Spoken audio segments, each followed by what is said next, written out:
Hello everyone, I hope you're doing so well. Welcome to this little review I thought I would do of Zest It paint thinner and brush cleaner. And the reason I haven't done this before is I was planning to and I never got around to it. I've actually also got the flu at the moment, so apologies if I sound a bit croaky.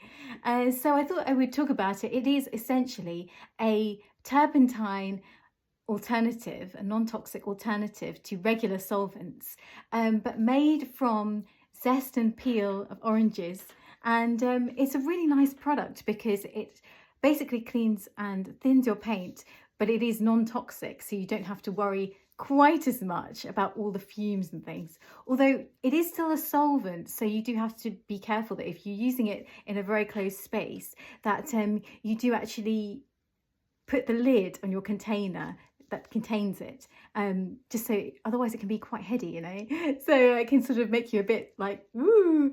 And so what I like to do is just decant it into a container, and then it thins out the paint really well.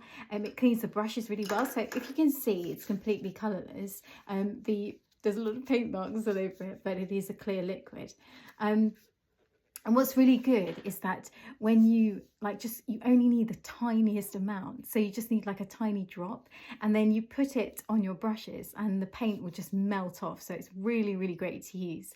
And this is, I would say, kind of similar to Gamsol as well, because you can also use it for underpainting and you can use it for wet in wet oil painting. So it's a great favourite for people who paint plein air, because whenever I've been to plein air painting groups, many people do use it to mix in with their paints and paint in one session. So sort of like 2 hours or less, you know, and it's great because if you're outside, you know, you can't really breathe it in as much.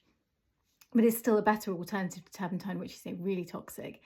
And it does have a really strong scent. So it's a really nice scent. It smells of, I would say, really strong oranges. So it's a really nice scent. But as I say, like with all solvents, I would recommend just putting your lid on your container, keeping the windows open, because it will get to you. It's just one of those things. Doesn't matter how non-toxic a solvent is. It's always best to just be careful, and, you know, don't soak any rags with this, because you do have to be careful about disposing of it, and these things are usually a bit flammable as well. So yeah, no soaking of rags, but otherwise it's all good. And I just thought I'd show you a little painting that I created. I actually have created so many paintings using Zest It as an underpainting, just mixing it with burnt umber and then spreading it all over the canvas.